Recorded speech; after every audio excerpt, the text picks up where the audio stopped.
Yo, ladies and gentlemen, welcome back to the channel. Now today I'm here in Blue Protocol Star Resonance. I wanted to talk about my experience and basically my first impressions of playing the beta test for quite a few days now.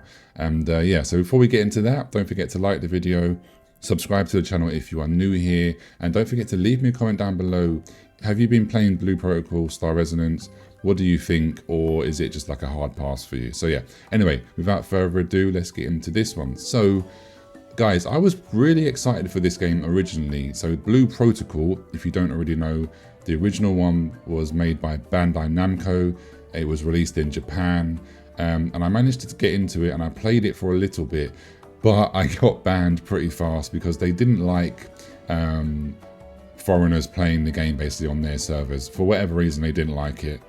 So I played it for a very short time, and I didn't really get to form an opinion because, like I said, I got banned. I couldn't play it anymore. So it was looking forward to it coming out over here in the West. Amazon Games was going to be the publisher for it. And then basically what happened was it wasn't very good. And in the end, ultimately, it got shut down. So we all just thought, okay, well, GG's, that's, you know, the end of Blue Protocol. But then randomly, this Chinese company decided to buy it and remake it and start doing stuff, and then they've called it Blue Protocol Star Resonance, which is where we are today. So this is the global beta test, and like I said, I was really looking forward to playing it. And yeah, I love anime, I love anime games, and I love MMORPGs. So you can see here, I've made a Frost Mage basically, and as on time of recording this, I'm currently level 55. The maximum level, I believe, is 60. So yeah, main story quest at the beginning, guys, it's nothing special. I mean, it never really is though, right? It's quite boring. There's a lot of talking, a lot of yapping, but you can skip that. But one thing I would say is if you have a very story-driven MSQ, I really wish that they would have a lot of voice acting. But in this game, most of it is just, you know, reading. There isn't much voice acting. Only when it comes to certain cutscenes, it's voice acted.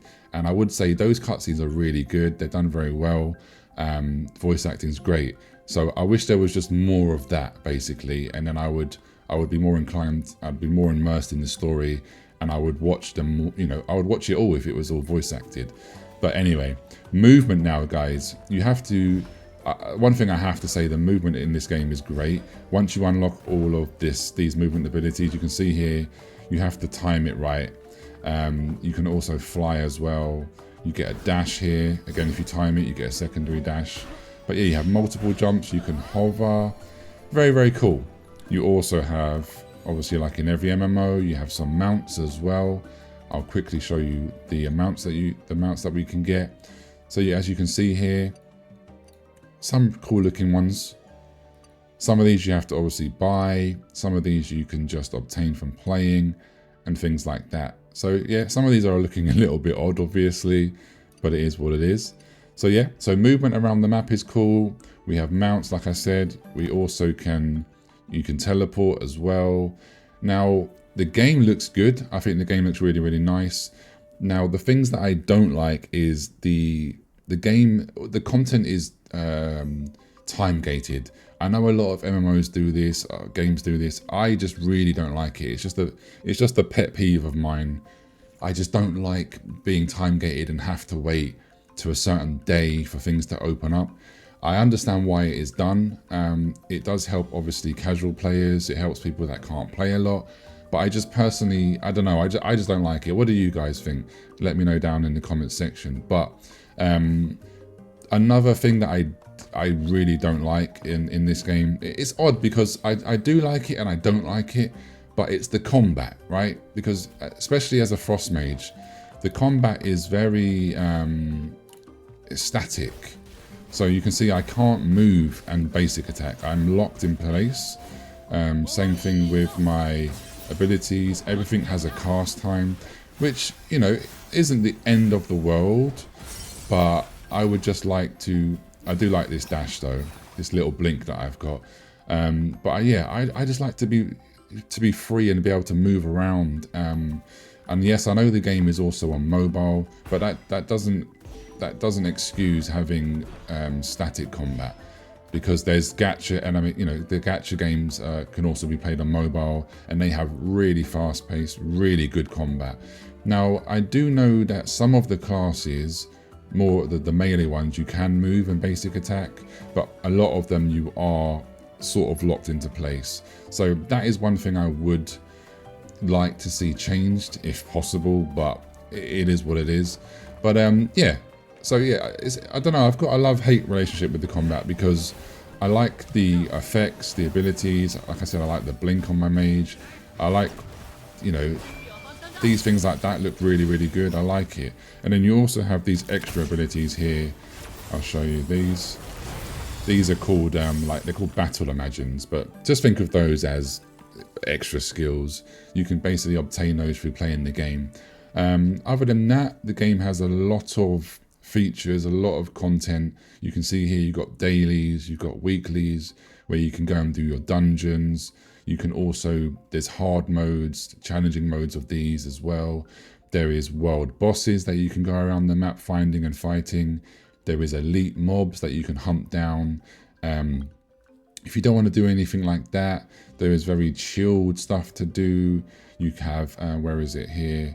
You have fishing, cooking, tons of life skills. You can just explore the map. Here we go, fishing. And there is a lot of life skills. You can see here, botany, mining, gemology, cooking, alchemy, smelting, gem crafting, artistry, and weaving. So there is so much skilling in the game, life skills wise. I'll show you here. So you've got all of this here, and you can obviously level all of this up. Now, there is a stamina system, which I know it's very annoying to me. I know this might put a lot of people off, but you can see here 400 stamina auto recovers daily at 5, subject to the max stamina limit, which is 2000. Now you can get stamina potions, which you can obviously get from the season pass. You can get it from your guild store, or you can get it from this mystery store. So there is that. So you can get the stamina potion. It just depends. Now, I'm not really a massive life skiller, so I've never, run out basically. But if I was to play this game full time, I could easily see myself running out of stamina, because when you get lower down, higher up, you're going to want to, because you're going to need to craft better gear. You've got legendary gear here, so you're going to be crafting. You can obviously sell stuff on the market, the auction house, and stuff like that. So I do recommend, if you're going to play this game on full release and you want to, get gear and have the best stuff, I would recommend focusing on your life skills for sure. Now, the elephant in the room, everyone's always going to ask, is monetization. Is it pay to win? TLDR, yes, it has got pay to win in it. How much of a problem is this for you is going to be personal preference. For me, it's whatever. This game's a fully PvE game at the moment anyway. So to me, it's like, okay, yeah, sure, you can spend some real life money and quote unquote get ahead of me. But again, the content is time gated. So the pay to win really is only going to play more of it into effect if you start the game like a couple months after it's been released, when there's a lot of stuff. You can pay to win to catch up really, really fast. But again, you can do all of this just by playing the game. There's a season part, a battle pass, which is whatever. You can then obviously, of course, pay real life money to get extra rewards and stuff like that. You can obtain these and stuff. Again, costumes. So costumes is not pay to win, right? So let's just avoid that. But if I go to the, to the store, you have these currencies, which are, all these games lately, there's always multiple currencies. So you have these rose orbs here. These are the ones that you only can get from spending real life money with. Then you have the bound ones, which you get from playing the game, right? So but what you can do is you can spend real life money to buy the normal rose orbs, and then you can exchange those into the bound ones. And then with the bound ones, you can then buy like materials to upgrade your gear and stuff like that. Or with the normal rose orbs, you can just buy, you know, outfits and accessories. So none of this is pay to win. There is also an optional monthly card, which you find these in a lot of gacha games, basically, stuff like that. And then, of course, there is, again, another million menus and stuff like that. But none of this here is none of this is pay to win, but you can buy mounts as well. So again, you know, this, just bear in mind, there is a lot of things that you can buy. A lot of it can be gotten just by playing the game, but then there's of course there is certain things that you do need to have these rose orbs for, which is, you know, whatever. But the biggest thing would be, like I said, is the fact that you can buy rose orbs and then exchange those for the bound ones, which then allows you to buy materials, which then allows you to obviously upgrade your gear and so on and so forth. So I'll leave that there. I'm not going to go too deep into it, but that's the TLDR. If you don't want pay to win, then yeah, there's pay to win in this game, unfortunately. We also then have this, which is obviously just gacha, where you just pull for outfits. This, of course, obviously isn't pay to win, so don't worry about that. Then we have the trading center. Now, obviously, this is the beta test, so I don't think there's much here to buy, basically. But this is what you can buy: development items. People can sell materials to upgrade your gear and stuff like that. You can sell items again for your imagines. So yeah, life skill stuff again. And then this here is they call it Luno, so I call it just like your gold, basically. Again, on this one, there is a normal one and then a bound one. So again, the bound one you can get from playing the game. Then this one you get from the season pass and the doing guild stuff. So there you can see it, guys. That's all of the currencies. Again, I didn't really want to go deep diving into that because that's not what this video is about. But yeah, that's that for you guys and girls. So talent system, pretty cool. There's quite a lot of stuff you can do. You don't really have to pick and choose. You can just basically do all of this. So you unlock all of these talents, and then you get the choice to go down to the second page. And then on the second page, you get the option to choose between two different specs. So you can see here, you have the, for my class, you have the icicle spec, or you have the frost beam spec, and I went for the frost beam. And then obviously whatever spec you go with, it unlocks this second page. And then you have, again, a loads more customization for your class. So that's pretty cool. Other than that, really, guys, I just wanted to say my first impressions is that I like the game. It's not like, it hasn't blown me away. I do enjoy going around the world, and it's quite a chill game. You can go around the world, you can do your life skills, like I said, you can gather, you can find, you know, chests around the map, you can explore. The game does look good, like I said, visually.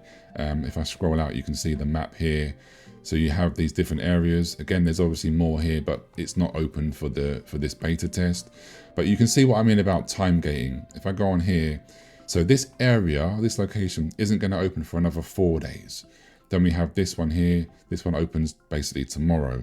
So you can see what I mean. That's what I don't like. I do understand it, but for me, I just wish the games just wouldn't do it, basically. But yeah, other than that, like I said, I enjoy it. It's fun.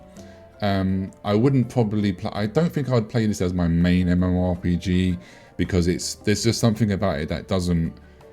I don't know. It just doesn't grip me enough to want to put tons of hours into it. But as a side MMO, something that I just want to play more very casual, you can definitely do that. So yeah, what do you guys and girls think? Like I said, I'm definitely going to play it when it launches because it's a new MMO. MMO launches are always great. Even if I only play it for a week or two and get some fun out of it, then, you know, that's great, right? What more can we do these days? So yeah, let me know in the comment section, are you going to play this game or is it a hard pass for you? And yeah, hope to see you in the next video. Take care, have a beautiful day. Peace.